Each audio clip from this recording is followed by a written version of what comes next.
Yes. I'm very happy to be introducing my dear friend, our dear member, our beloved member. So today, our speaker, our special speaker tonight is J. Narayan, who is a qualified architect and graphic designer. After completing a 6-year bachelor's degree program in architecture from the University of Mumbai, India in 1986, Jay went on to pursue a master's program in graphic design from Osaka University of Arts, Japan. Hence, he speaks Japanese fluently. And then Jay had to overcome an unexpected challenge in his life in his mid-30s when he started becoming blind due to an incurable genetic eye condition. So you see his glasses, that was not for cool, but actually it is, he needs that. He was compelled to change his career path from architecture and visual design to becoming a communication skills trainer and professional speaker. He uses lessons learned from more than 2 decades as a speaker and trainer and to design, develop, and deliver his signature speeches.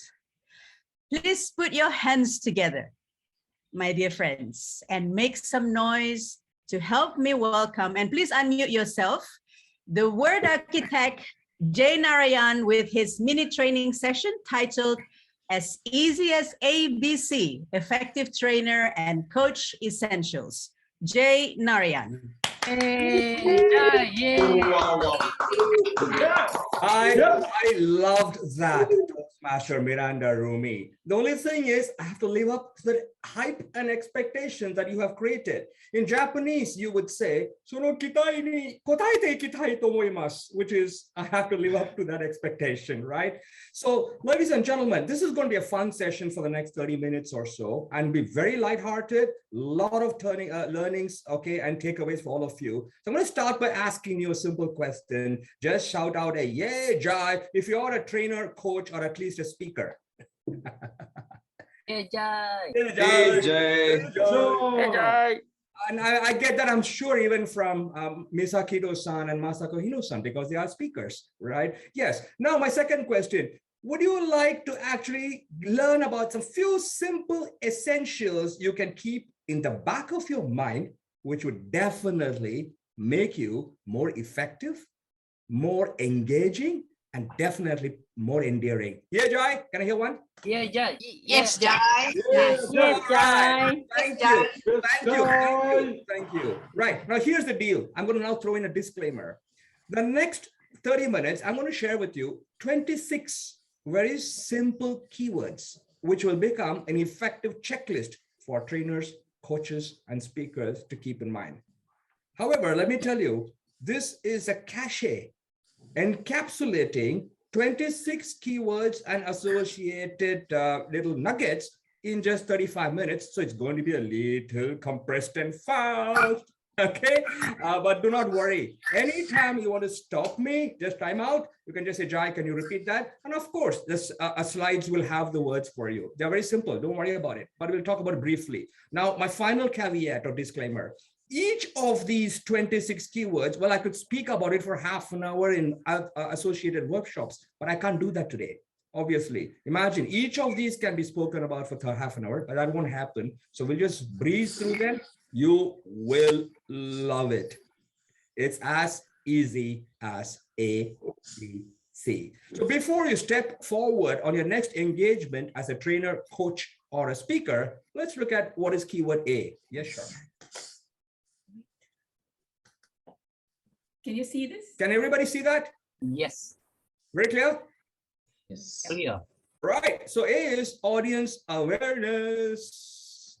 Now, here's something I have for all of you, ladies and gentlemen. All right. And that is, you're going to have typically 5 kinds of audiences, which could be a mix of them also in any engagement that you are in. Now, I use the word kinds very deliberately. K-I-N-D-S. Believe me, you won't forget this. K, knowledgeable audience. Well, they know a lot about your subject matter, but they are there to learn something new from you. I ignorant. They do not know anything and are there to hear what you have to say and learn from you. And well, they're not too sure. They're there to find out what you have to say and could sway either way. Neutral. Of course, D, oh, we had an example of that today during Eric's speech, did we not? Disruptive. They are there to make your life difficult for you. All right, too many questions, heckling, rabble-rousing. We got to know how to deal with them. D, disruptive. And S, supportive. Well, that means your own club members, part of the audience, could be your colleagues at work, okay, workmates, or possibly family and friends, depending on the social occasion or event that you're speaking at. So ladies and gentlemen, number one, be aware of your audience. A, audience awareness, KINDS, okay, knowledgeable, ignorant, neutral, disruptive, supportive. Now let's look at what's B.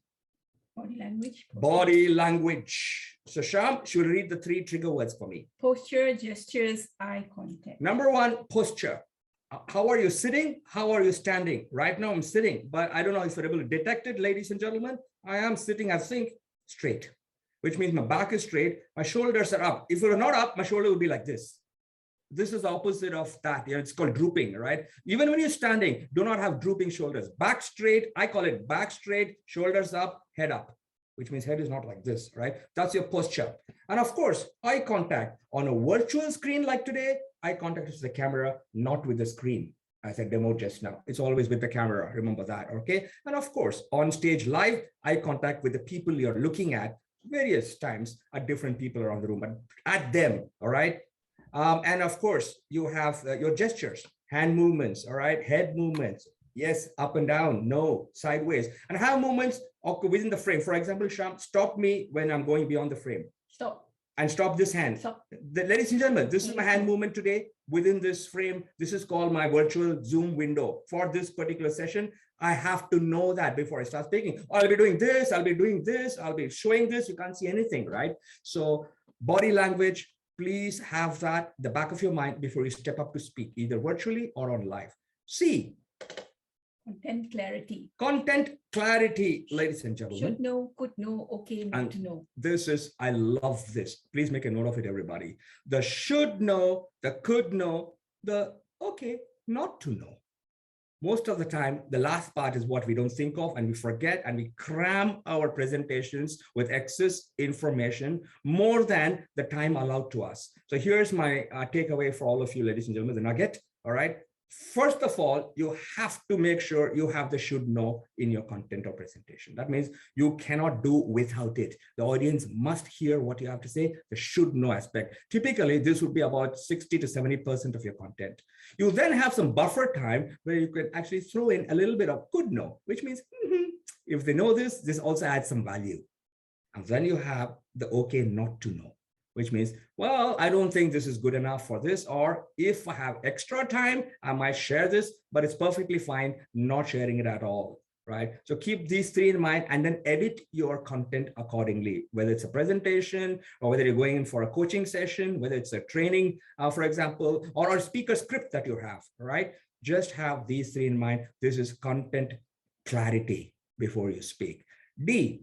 Delivery, pace, pause, power. Delivery, ladies and gentlemen, which is your pace, your pause, and your power. There is, of course, also pitch I would throw in, which is high and low, which is voice modulation. More importantly, it's how fast or slow you will go, depending on what you're going to share with your audience. Sometimes, if you want to show something very exciting, you would speak a little faster.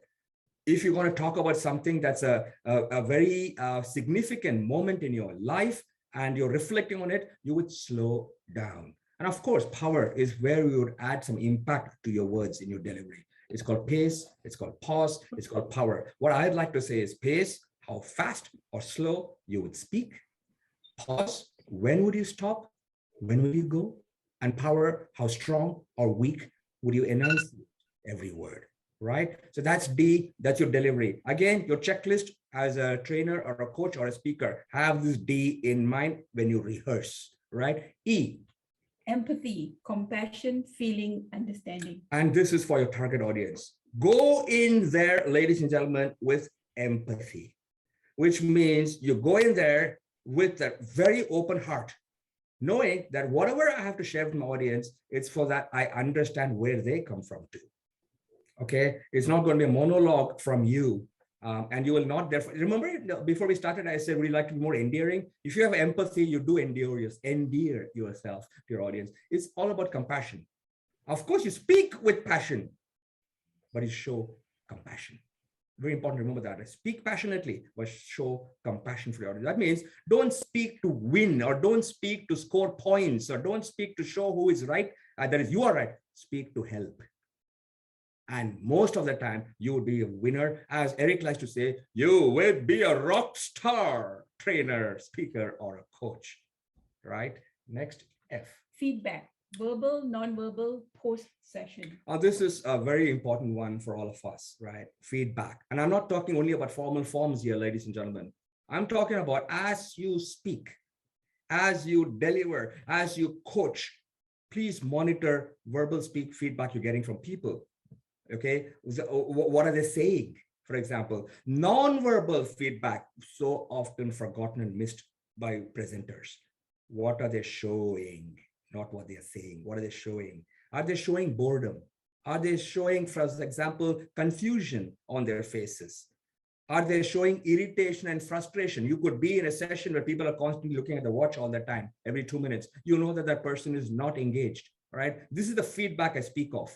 The non-verbal feedback you get from people, all right? And of course, the post-session feedback, where you catch up with people and ask, how did you feel about this? What did you think? What could be better? Please remember to do this as your keyword, F, as a speaker, trainer, or coach. G. Growth orientation, learning, progress, transformation. Now, this is something very important, and I'll tell you why. I'll talk about this for a minute or so. You have to understand that when you stand up to present or speak or train or coach, it's not about you, it's about you. I'm sure you understand this. Many of you are seasoned coaches. I mean, Miranda and the rest of you there, you probably know this, right? However, very often we forget that during our session, our focus should be on transformation. Is our audience going to be transformed or taken to a place of new knowledge? Or epiphany? This is I think a word that Miranda loves to use, all right, which is like a light bulb bling, glowing over our audience's head, right? In Japanese we call it satori, right? Enlightenment, right? So that's what if you focus on that when you speak and you're monitoring that, therefore you will know that you're always focused on growth. And what growth I speak of, ladies and gentlemen, the growth of your audience in terms of becoming more intellectual or more knowledgeable, or possibly just a little bit of an eye-opener for them. You triggered something, a thought, a feeling, or an action. That focus is what you have to bear in mind as you conduct your session. And of course, very important as a coach. You got to make sure that your target listener is being transformed to a new place, a better place, right? So that's G, which is growth orientation. H. Humor. My favorite. Ta-da! Non-sexist, non-racist, relevant. Ladies and gentlemen, it is not without reason that at Toastmasters, the Sergeant at Arms says, please refrain from any comments on sex, religion, or politics. There is a reason for that. Now, of course, I would also like to add here, that does not mean you can't use it at all. It has to be in good taste. As long as it's in good taste, please feel free to make comments related to sex, religion, or politics. I think that's the only way as mature adults we learn to speak with tact.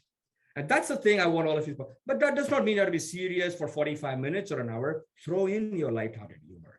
Bring in some entertaining experience from your life. Something that made you laugh could possibly make even your listeners laugh. I can share a short little example about when we talk about communication skills. You may have heard of this maybe from somewhere else or other source. Muhammad Ali. Can you shout out and tell me who was Muhammad Ali? Have you heard of his name? Boxer. Yes, boxer. He was a boxer, the greatest. The greatest. Yeah. So the Superman, the Black Superman was his nickname, I think, right? Muhammad Ali, I believe, was once on a flight. When the flight attendant came up to him and said, "Excuse me, Mr. Ali, you need to buckle up because the fastened seat belts are switched on by the captain." And Muhammad Ali folded his arms and said, "Oh, Superman needs no seatbelt." To which the flight attendant replied, "Well, sir, Superman need no plane either." And of course, Ali immediately buckled up. But that's what I talk about, lighthearted. This was not sexist. It was not religious or religious connotations, or neither was it, of course, racist. All right. So that's the thing. I say, if you can get your audience to laugh a bit, they probably assimilate that message better. It's not, again, surprising that the founder of Toastmasters, Dr. Ralph Chestnut Smithly himself said, we learn best in moments of great enjoyment. So keep that in mind, ladies and gentlemen, as coaches, as trainers, as speakers. Now, that does not mean that you'll have a joke or everything. It depends on the occasion. You may be delivering a eulogy at a funeral. I'm going to ask you to make a joke there, right? Yeah, sometimes if related to the person you speak of, because he was a humorous person, you can bring that up. But bear this in mind, humor goes a long way in making yourself endearing as a person. Okay, integrity, authenticity, honesty, professionalism. Now, this, I believe, again, is very important. Integrity. Now, your honesty, where the place you come from, genuineness as a coach, as a trainer, as a speaker. And of course, I'm talking about your honesty, authenticity, and professionalism. And your professionalism. Now, what do I mean by that? That means you make sure that you are committed to delivering value to your customer. You're committed, therefore, in delivering value to your target audience, and that you're not taking that lightly. And that shows in your professionalism. What do I mean by professionalism? That you're not too casual. Okay. Remember, ladies and gentlemen, there is a moment for casualness, and there is, of course, a very important time to present yourself as someone who cares about your audience, and that is your integrity. And of course, you speak from your heart. That is authenticity. It's perfectly fine to be vulnerable. And that's nice. The audience loves that, but you're being authentic.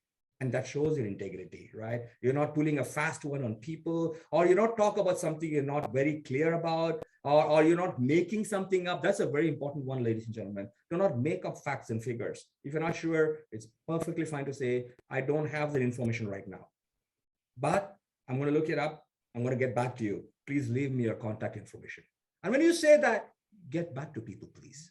Don't simply say, leave me your contact information, and then that's it, you don't call. So these are things that I've learned and I have seen not happen very often in the world and in the speaking circles or even in the training. And I believe it's high up there on a checklist to be authentic, honest, professional. J.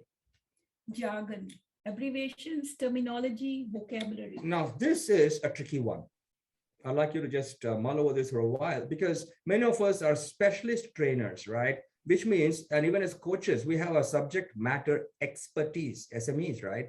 Which means, obviously, if you're going to be training on a certain subject, you will have technical terminology. It will depend on your audience, I'm sure. Maybe you are interacting with specialists, which means they understand what you have to say.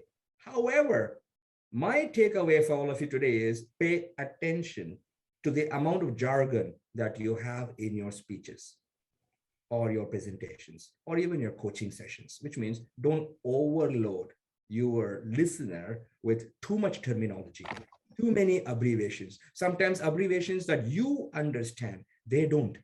I've had this experience quite a lot when I was in the previous industry, that the last company I worked with as a trainer. A lot of people would come up and present something with so much abbreviations. I would have to stop, take a note, and go back to them and say, what does this mean? Oh, you didn't know? Oh, well, this means blah, blah, blah. It always feels to me like a closed handshake kind of a group if you use too many abbreviations. If you understand the terminology, ladies and gentlemen, a closed handshake is just like a group of people, only they understand. It's a small group or clique, and they know what you're talking about. The rest of the world don't. So pay attention to what are you including. Now, if you do have jargon, maybe you can have an explanation. That's fine. All right. So pay attention to this terminology, not too much of it. In the last voice, vocabulary. Now that is nothing to do with terminology. Terminology is technical, guys. I'm talking about even English. I think about 10 minutes ago, I used the word epiphany, right? Epiphany. Now I'm not sure if everybody here has heard that word. It means a little enlightenment, a nirvana moment. Now that's a new word, possibly for so many people. Serendipity, that could be a new word for so many people. So if you are using it, make sure that somewhere the meaning is clearly understood, or you ask your audience, did they get that meaning, right? So that would be J. Now, K. KPIs, key performance indices. Yes. Assessment rating scorecard. Now, what do I mean by this? That means you would not go in as a trainer, a speaker, or a coach. Even as a speaker, ladies and gentlemen, have certain benchmarks that you're going to work on. That is, you are able to assess what is happening in the program. You're able to understand some performance indices that you set for yourself. It doesn't even have to be a very complicated spreadsheet kind of stuff. You set your own KPIs. You let yourself know that these are what the performance indicators, the markers, the checks and balances I have in place. If this is covered and this is the response I get from my people, from my audience, I think I'm on track. But you got to have this in place. Otherwise, it's open-ended, it's loose, and you'll end up not really, you're adding any significant value to your audience because possibly you have not been monitoring this, right? L.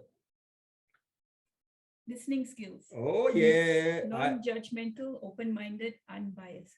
These are the 3 keywords for you, ladies and gentlemen. Non-biased listening. What is the meaning of non-biased? Which means do not have a preconceived notion about somebody, because that happens to be the prevalent assumption. Do not have a stereotype about groups of people. It can be common, and we can always fall prey to such kind of thinking. It can happen, but be sure that if you're on stage or on camera, like right now, as a speaker, a coach, a trainer, you listen without judgment. It's non-judgmental, it's non-biased, and of course, it's open-minded. That means you listen not for hearing what you want to hear. Keep your mind open, listen, process, and then appropriately respond. Do not react or reply. I'll repeat that. Listen, process, respond. The Japanese, for example, and we have 2 guests here today, they actually are very good listeners because they listen not just with their ears, they listen with their eyes too. I know you're all surprised. What? They listen with their eyes? They actually are able to get messages from what they see, okay, observe around them, because they're very aware of what's happening. I'm sure Misa understands what I'm saying. Masako Hino knows what I'm saying. They sometimes even read the air, ladies and gentlemen. There's a famous phrase in Japanese called kuki o yomu, which means read the air. Don't just listen to words, listen to what's happening around you, okay? And you'll be able to respond accordingly. So listen without judgment, okay, biases, okay, and with an open mind, right? M, motivation, encouragement, guidance, support. This is the M keyword for all of you. Make sure that you're constantly being encouraging. You offer guidance and you're offering support. Now, please note, I'm not talking only as a coach or a trainer, even as a speaker. If you can deliver a 5 to 7 minute speech that is encouraging, more importantly, if you're evaluating somebody, I think you'll understand this, right?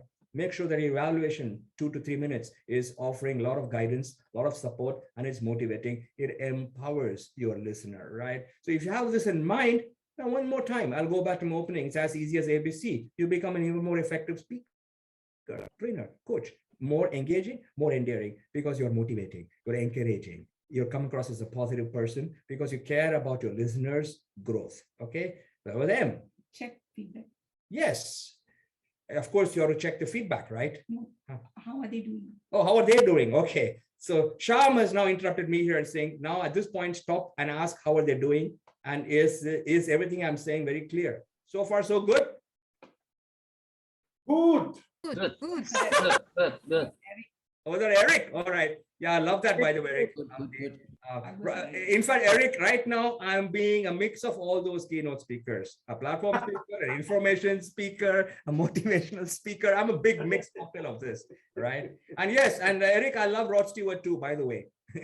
Wow. Wow. Just to prove that to you, let me just say, some guys have all the luck. Masako-san, Hino-san, how are you guys doing? If what I said so far, am I going too fast? Yes. Yes means I'm going too fast? No, I can understand very well. Thank you so much. Oh, okay. I enjoyed your lecture. Oh, so far. Okay. And Misa-san. Yes, I'm following. You're following. That's why I said it'll be very simple, but there are 26 keywords in 30 minutes. So that's going to be a little fast. Don't worry. You can connect with me anytime to ask for more information. I'll be happy. Each of these, I have mini workshops. It takes half an hour or so, right? But no worries. We'll get there. You keep these 26 keywords in the back of your mind and your heart. I absolutely guarantee you, you'll see the difference as a speaker, trainer, or coach. Where are we now? And notes. Oh my God. Did somebody today talk about this earlier in the first speech? Notes. I had it also, right? So make sure. Customer profile, research data, latest update. Yes, make sure you have clear customer profiles handy, ladies and gentlemen. Don't walk onto a stage, don't walk into a room or a company, or don't simply just come sit in there and start speaking without having a profile of your audience. All right. And by that, I mean, at least some awareness of who they will be, what their areas of interests are, okay, where do they come from? A company, a professional, for example, training is very critical that you know your profile of your target group. What is the designation? Are they entry level, mid level, higher level, VPs? Is this C-suite? You've got to know all this, right? And of course, you got to also know, you got to have research data. Okay, those are, I'm talking about notes, as in, are you having your latest updates? Or are you going to come across as being a little outdated? Things that happened 10 years ago? No. What is the latest information you have? The current information, right? So have those notes handy. You can bring it up, or you can refer to them as a speaker, trainer, or coach when you're interacting with an audience, right? Oh. Outcomes, desirable, applicable, valuable. Oh my goodness. I do love those three words. Your outcomes must be desirable outcomes. Your outcomes, and this is very important, guys, must be applicable outcomes for your audience. And of course, valuable outcomes for you. Yeah, sorry? Beneficial. Beneficial, yeah, valuable is beneficial. Benefit to them. It's called the big B, guys. I call it the big B word, benefit. Again, back to our guests from Japan, it's Kachikan. Do they have something of value, right, in your speech? That means they're able to take that away. And most importantly, are you leaving them with simple tips they can apply? Otherwise, it's useless. It's as good as just giving them a book and asking them to read it, right? They can do nothing with it, right? So your outcomes, again, one more time, it's desirable. Of course, this is, and by the way, desirable outcomes, these are desirable for your audience. Remember that. So whoever you are training, coaching, or speaking to, is this outcome that would be desirable to them? Create content accordingly. Oh, P. Preparation, plan, preview, practice. No, I cannot emphasize this any more than what is there on the slide, ladies and gentlemen. Please plan, prepare, preview, practice. P is preparation. Please note that practice, does not make perfect. It is perfect practice that makes perfect. I know it sounds cliched. You may have heard this from other sources, but I do believe it's very true. Just practice doesn't make perfect. Perfect practice makes perfect. So plan, the sequence, of course, will be to plan whatever you're going to be training on, all right, or the speech you're going to be delivering. Preview. Preview means run through it, okay, scan it, go through it, check all the other keywords I mentioned. Does it have jargon? Are there some growth-oriented information in it? Everything else, your content clarity, the should know, could know, okay, not to know, all that comes in your preview, and then you practice, and then you practice, and then one more time you practice, and then you present. Okay, remember that. Yes, Q.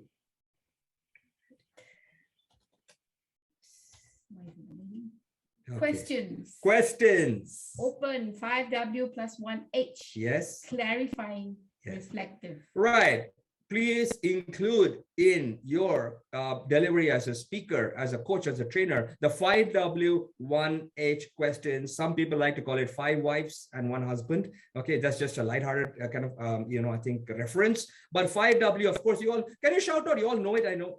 Shout out the 5 Ws. Why? When, where, and then how. Yes, absolutely. These are open-ended. Close-ended are just yes and no. So please ask as far as possible the 5 Ws, 1H questions. Okay, have them ready. And of course, make sure that your questions are also clarifying questions. I'll give examples. We should note it down. It's not on the slide. Clarifying questions typically would be, Now, when you said that, what exactly did you mean? Is an example of a clarified question if you want to note down. Someone says something to you, somebody from the audience says something to you, your coachee says something to you, all right, or your protege if you're a mentor. When you said that, what did you mean? Could be a clarifying question, okay? Or another example of a clarifying question is, what you just said is ... Is my understanding correct? I'm going to repeat that.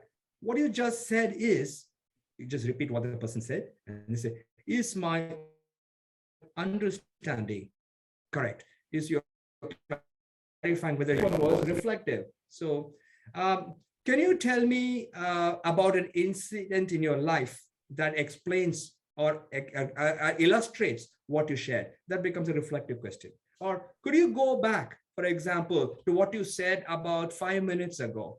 I just want you to think about that and expand on that. These are examples of reflective questions. And all of these three types of questions, there are many, many more questions, guys. We're not going to be, that itself, Miranda Rumi would know. You can have a half-day workshop on questions, right?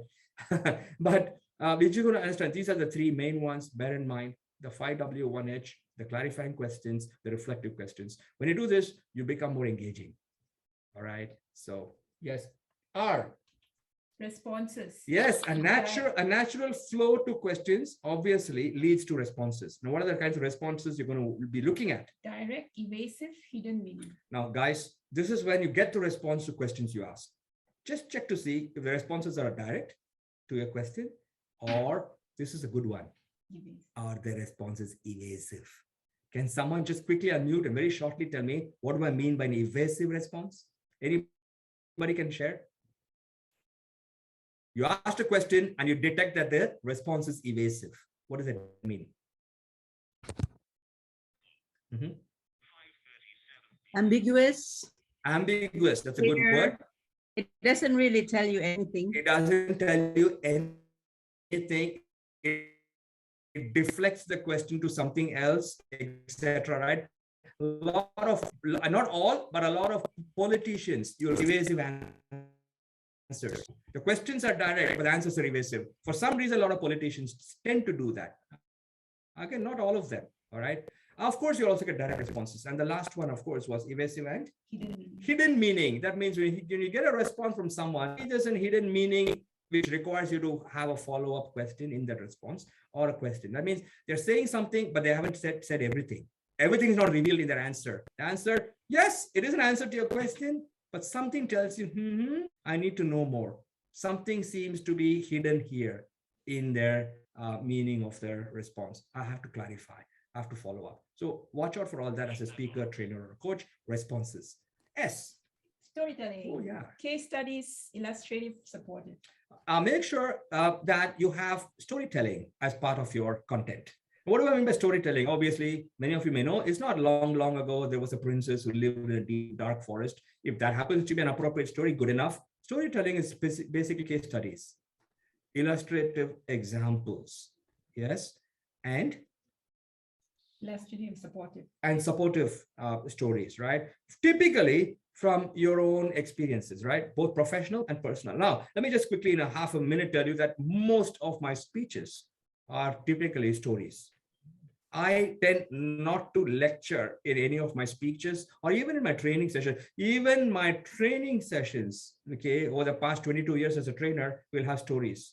Everything I say, if I make a point, it's like what most people say, right? Make a point, tell a story. Make another point, tell another story. Keep it brief, guys. Keep it short, but have a little short little story that illustrates the point, which actually supports the point you make. And you find you're more engaging, you're more endearing. And of course, you're more effective as a speaker. You will never be boring. But don't keep it too long-winded, huh? Learn to also cut down your story so you can have a crisp opening, body, conclusion, great takeaway message that supports your point. Keep it tight. Right? Next. Time management, start time, elapsed time, end time. Which brings me to the question I need to ask our timekeeper. How much time do I have now, Mr. Timekeeper? 33 minutes. I'm at 33 now? Yeah. Brilliant. And I'm already at T. I'm doing very well here indeed, as I say so myself. Much as I say so myself. Yeah. So make sure you know when you start and when you finish. Now, here's the part that most people miss. and I know this from experience, they are not monitoring elapsed time, which is exactly what I did to the timekeeper. I now asked him, I'm told it's 33 minutes. I've been given about 40 minutes. So I'll be wrapping up soon. But that's known as time management, guys. Now, you may not have a timekeeper with green, yellow, red cards all the time, wherever you are, right? As a coach or a trainer, watch the clock. Look at your own times, or have alerts, okay? For elapsed time, you need to complete something in 20 minutes. You started on time, make sure you know you are where you are at 20 minutes. And you will be very, very professional, let me tell you. Let me just add one line here on this. Most people will not complain if you finish faster than you said you would, but they would get irritated if you take too long beyond the end time. So keep that in mind, right?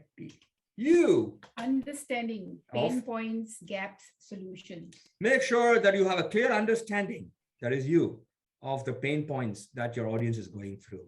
Maybe one person, maybe a group, maybe a team, okay? The people you're engaging with. What are the gaps that they have in their lives that need to heal or fill?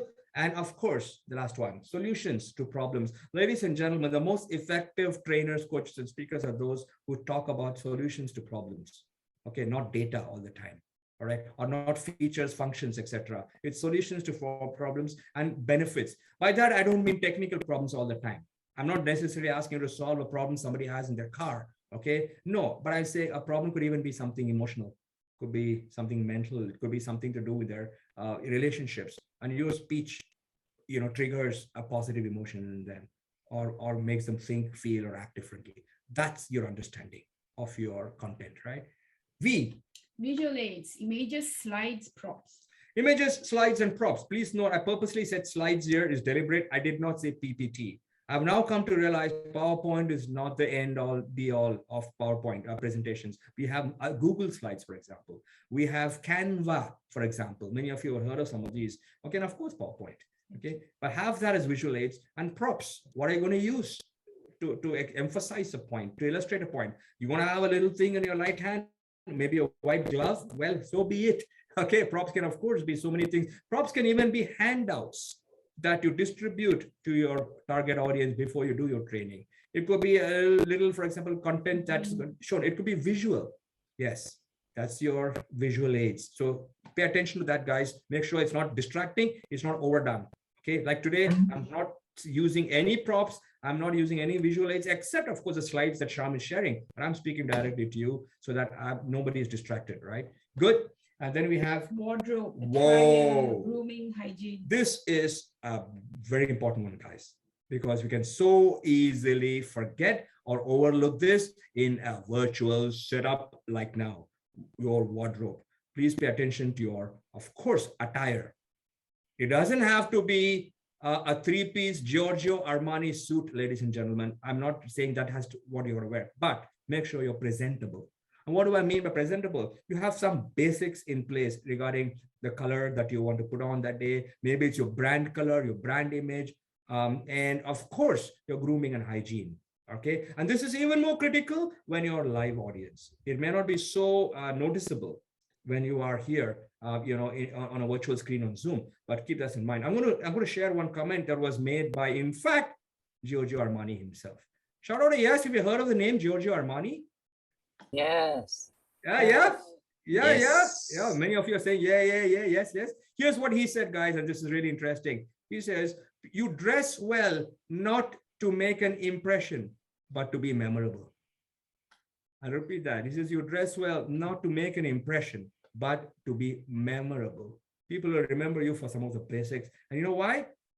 Anyone else can add one more line? Why do I say your wardrobe is important when you interact with people? Anyone can tell me why? Respect. Oh my God. Brilliant answer. Who said that? Misa. It is respect. Because brilliant. And I'm so not surprised it's come from a Japanese. Because it shows respect for your audience. When you care for them, in which process? In the process, you care about yourself. And ladies and gentlemen, the first thing I was told when I arrived in Japan 35 years ago, 1986, when I first arrived in Japan, after a week or so, some of my close friends said, Jai-san, make sure you dress well when you go out because you will be respected. People will take you seriously. Wow, wonderful, takeaway for me from the Japanese, right? Now we come to X. X factor, originality, personality, charisma. All right. Start from today focusing on your individual X factors, guys. All of you have your own X factors, whoever you may be. And what is the X factor? It is your charisma. Smile. That adds a lot of, I think, charm to your presence on screen, right? Or of course on a live stage. And your personality, develop it. If someone tells you, what, this is an appealing quality you have, yes, that quality, emphasize it. I'll repeat that. If someone tells you this is an appealing quality you have, make sure you emphasize that, make it stronger. Okay, good. So that's your X factor. Be different, be original, guys. All of you. Don't try to be anyone else. Just be yourself, right? And finally, why? Yardsticks, benchmarks, measures, checks. Right. So what are the yardsticks you set? Now, this is also for yourself. What are the yardsticks you set for yourself? This is earlier, remember, we're talking about the growth, which was growth orientation. That was for your audience. You got to focus on their growth. In the process, of course, you grow. But here, this yardstick is the benchmarks you set for yourself as an excellent trainer, coach, or speaker. What is your gold standard of excellence? If I ask you, you should be able to say, this is it, Jai. I want to be this. I want to be here. I want to be here. Be these qualities. That's the yardstick. Please monitor that all the time. And finally, the Z. Zoom fatigue, breaks, energizers, interaction. Which is something that you have to all bear in mind as trainers, coaches, and of course, speakers on a virtual environment. Be aware of Zoom fatigue. So have energizers in between. And of course, make sure it's a little entertaining with some humor. And of course, breaks to ask questions and clarifications. And of course, you have a little bit of interaction or engagement with your audience. That, ladies and gentlemen, is my A to Z 26 cachet of keywords that, if kept in your heart and in your minds as you step forward into your next training, coaching, or speaking engagement, will probably ensure that you step forward on the right foot. It is as easy as A, B, C. Thank you. I enjoyed sharing this with all of you. You've been an awesome audience.